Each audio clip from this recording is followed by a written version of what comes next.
இளைய தளபதியாக இன்ட்ரடியூஸ் ஆகி தளபதியாகி இப்போ முதலமைச்சர் விஜய்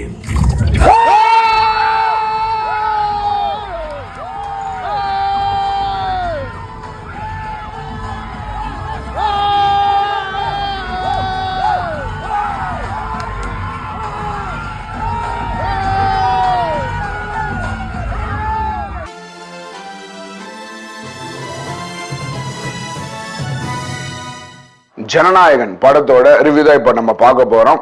அனில் ரவிபுடி ஸ்டோரியில ஹெச் வினோத் டைரக்ஷன்ல அனிருத் இசையமைச்சு தளபதி விஜய், பூஜா ஹெக்டே, மமிதா பைஜோ, பாபி டியோல், பிரியாமணி, நரேன், பிரகாஷ் ராஜ் அப்படின்னு ஒரு பெரிய நடிகர் பாட்டாலுமே நடிச்சு சில கேமியோ அப்பியரன்ஸோட இந்த படம் நேற்று வெளியே வந்திருக்கு. நியூ ஜெர்சியில தியேட்டர்ல இந்த படம் பார்த்துட்டு வந்தேன். இந்த படம் எப்படி இருந்தது, இதோட கதை என்ன அப்படின்னு பார்ப்போம். இது வந்து ஒரு தெலுங்கு படத்தோட ரீமேக் அப்படின்னு எல்லாருக்குமே தெரியும். இது வந்து ஒரு பார்ஷியல் ரீமேக் தான், முழுக்க முழுக்க அந்த படத்தோட ரீமேக் கிடையாது. பகவந்த் கேசரி அப்படின்னு பாலையா நடிச்சு வெளிவந்த படத்தோட ரீமேக் தான் இந்த படம். அண்ட் சொன்ன மாதிரி இது ஒரு பார்ஷியல் ரீமேக், பாதிக்காக தான் அந்த படம், மிச்ச பாதி வந்து இந்த படத்துக்காகவே எழுதப்பட்டது. இந்த படத்தோட கதை என்ன அப்படின்னு பார்த்தோம்னா, ஜெயிலில் இருக்கிற டிவிகே அப்படிங்கிற ஒருத்தன், அவனுக்கு வந்து ஒரு பொண்ணு மாதிரி ஒரு குழந்தை வந்து கிடைக்கிறது, ஒரு போலீஸ் ஆஃபீஸரோட பொண்ணு. அந்த பொண்ணை இவரோட பொண்ணு மாதிரியே வளர்க்குறாரு இவர். அந்த பொண்ணை வந்து ஆர்மியில சேர்க்கணும் அப்படிங்கிறது அவரோட கனவு, அந்த குழந்தையோட அப்பா அம்மாவோட கனவு. அதை இவர் நிறைவேற்றுவதற்கு வந்து முயற்சி பண்றாரு. அந்த முயற்சி ஈடேறுதா அப்படிங்கிறது ஒரு பக்கம். இது நடக்கிற இந்த ப்ராசஸ்ல தமிழ்நாட்டில் வந்து ஒரு சிவில் வாரை ஏற்படுத்துறதுக்கு ஒருத்தன் வந்து ரொம்ப மும்முரமா இருக்கான், ரொம்ப ஒரு துடிப்பா இருக்கான். கூடவே வந்து தமிழகத்துல இருக்கிற சில அரசியல்வாதிகளையும் கை கோத்துக்கிட்டு தமிழ்நாட்டில் மட்டும் இல்லாம இந்தியாவிலேயே சிவில் வாரை ஏற்படுத்தணும் அப்படிங்கிற அஜெண்டாவில் வெவ்வேறு மாநிலத்தில் இருக்கிற இந்த மாதிரி ரவுடிங்க அரசியல்வாதியா மாறின அந்த கும்பலோட எல்லாம் கை கோத்துக்கிட்டு ஒரு விஷயத்த வந்து பண்ண துடிக்கிறான், பண்ண நினைக்கிறான்.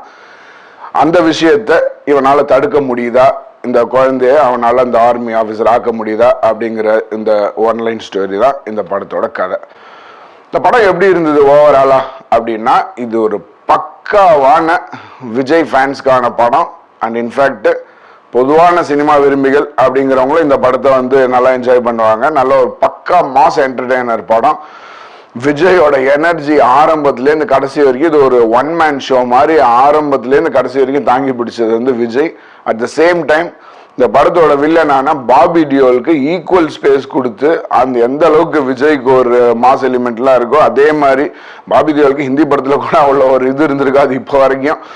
எனக்கு தெரிஞ்சு இந்த ஹிந்திக்காரங்களும் அந்த சஞ்சய் தத் ஆகட்டும், பாபி தியோல் ஆகட்டும், இவங்களுக்குலாம் ஹிந்தி படத்தில் கூட அந்த மாதிரி ஒரு விஷயங்கள்லாம் இது வரைக்கும் காமிச்சதில்ல, வச்சதில்ல. அந்த மாதிரி இந்த படத்தில் அவ்வளோ ஒரு ஸ்பேஸ் கொடுத்து, இன்ஃபேக்ட் அதுவே கொஞ்சம் ஒரு மைனஸ் மாதிரியும் ஆயிடுச்சு. ஏன்னா இதோட ஆக்ஷன் சீக்வன்ஸு, இந்த சில அந்த ஒரு பாம்பு வெடிக்கிற மாதிரியான சீன்கள்லாம் நிறைய வரும்.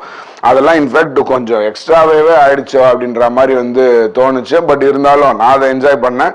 பட் ஒரு 20 மினிட்ஸ் வரைக்கும் ஒரு போர்ஷன் வந்து குறைச்சிருக்கலாம் அப்படின்னு தான் பட்டுச்சு. இன்டர்வலுக்கு முன்னாடி பின்னாடி ஒரு 10 நிமிஷத்தை வந்து கம்மி பண்ணியிருந்தா இன்னும் கிறிஸ்பா இருந்திருக்கும் அப்படின்னு வந்து பட்டுது. வினோதோட டைரக்ஷன் செமையா இருந்தது. நான் கூட அந்த எப்படி எடுத்திருப்பாங்களோ அப்படின்னு தான் வந்து நினைச்சிருந்தேன். பட் டைரக்ஷன் செமையா இருந்தது. இதுக்கான ஆப்பிரிக்கா மாதிரி சில இடங்கள் மாதிரிலாம் வந்து செட்டு போட்டு எடுத்திருப்பாங்க. அதெல்லாம் சூப்பராக பண்ணியிருந்தாங்க. அண்டு படத்தோட செகண்ட் ஹீரோ ஆப்வியஸ்லி அனிருத் தான்.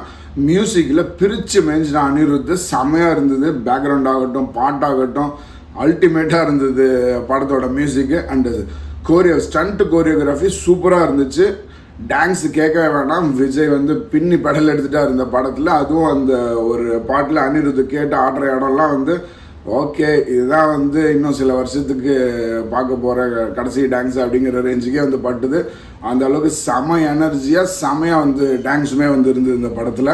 இந்த படத்தோட அந்த ஸ்டோரியோட ஒட்டி சில விஷயங்களுமே இந்த படத்தில் வந்து சொல்லியிருப்பாங்க. குறிப்பாக ஒரு பெண் குழந்தை எப்படி வந்து வளர்க்கணும் அப்படிங்கிற விஷயத்தில் இது வரைக்கும் நம்ம இந்த ஸ்கூல் எஜுகேஷன் எல்லாமே சொல்லாத இந்த மாதிரி இந்த குட் டச் பேட் டச் அப்படிங்கிற விஷயத்த வந்து விஜயை வச்சே இந்த படத்துல வந்து சொல்லியிருப்பாங்க. ஒரு மாஸ் படத்துல இந்த மாதிரியான ஒரு விஷயங்களுமே இது வரைக்கும் எந்த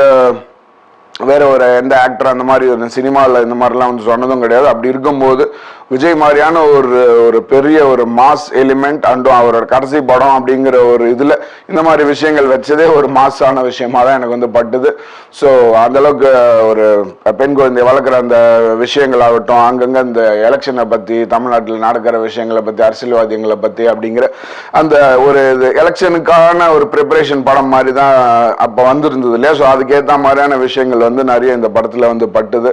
ஆரம்பத்திலேருந்து அந்த விஜயோட எனர்ஜிங்கிறது ஏதோ இப்பதான் மொதல் படத்துல நடிக்கிற ஒரு பையனோட எனர்ஜி மாதிரி அவ்வளோ சூப்பரா இருந்தது. கொஞ்சம் கூட காம்ப்ரமைஸ் பண்ணி நிறைய படத்தோட ஹாலிவுட்லயும் பார்க்க முடியும், இங்க வேற படங்கள்லயும் பார்க்க முடியாது. பெரிய ஹீரோ நம்மளாம் ரொம்ப நடிக்க வேணாம் அப்படின்ட்டு சும்மா வந்து ஸ்கிரீன்ல வந்து சீனை போட்டு போற நிறைய ஆக்டர்கள் உண்டு. ஸோ அந்த மாதிரி இல்லாம இளைய தளபதியாக இன்ட்ரடியூஸ் ஆகி தளபதியாகி இப்போ முதலமைச்சர் விஜய் அப்படிங்கிற அந்த டைட்டில் கார்டே வந்து போட்டதும் பயங்கரமா இருந்தது. தியேட்டர்ல கத்தி கத்தி தொண்டையே போயிடுச்சு. படத்துல அத்தனை பேரும் சின்ன பசங்க பெரியவங்க அத்தனை பேரும் அவ்வளவு கத்தி ஆர்ப்பரிச்சு செமையா என்ஜாய் பண்ணாங்க இந்த படத்தை.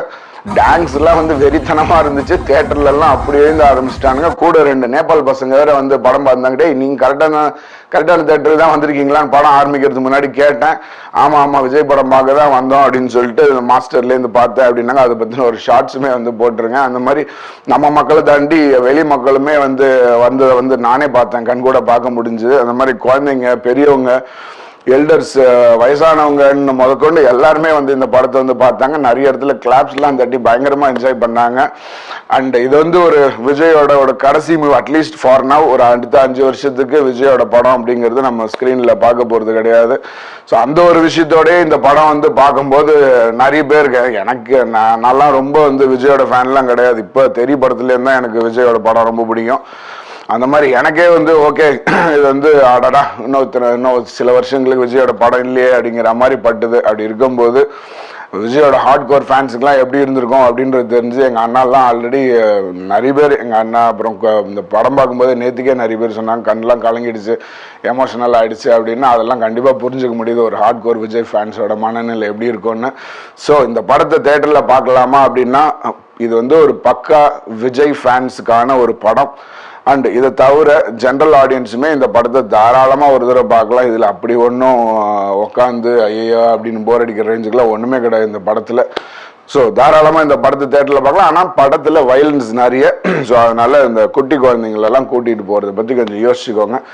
யூஎஸை பொறுத்த வரைக்கும் ஒரு சென்சாருமே கிடையாது. இதில் ஏதாவது சீனை இந்தியாவில் கட் பண்ணி போட்டிருக்காங்களா, ட்ரிம் பண்ணி போட்டிருக்காங்களான்னு தெரியல. எதுக்குடா இந்த படத்துக்கு வந்து நீங்கள் வந்து வேணும்னே இத்தனை நாளாக சென்சார் கொடுக்காம வச்சுருந்தீங்க அப்படின்றது வந்து கொஞ்சம் கடுப்பாகிற விஷயம்தான்.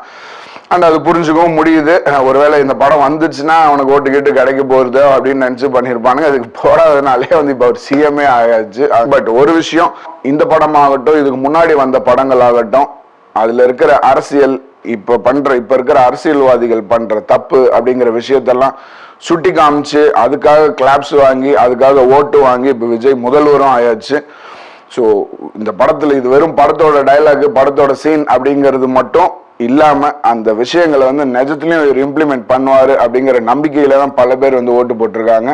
அந்த நம்பிக்கையை காப்பாத்திக்கிறது விஜய் கையில தான் இருக்கு. அண்ட் ஆல்ரெடி அதுக்கேற்ற மாதிரி தான் நடந்துக்கிற மாதிரியும் தோணுது.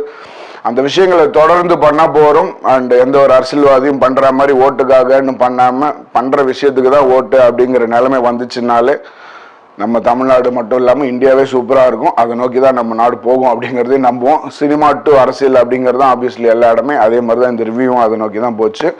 So that's about Jananayagan. இந்த படத்தை தேட்டரில் தாராளமாக பாருங்கள். அடுத்த ரிவ்யூவில் சீக்கிரமாக சந்திப்போம். நன்றி, வணக்கம்.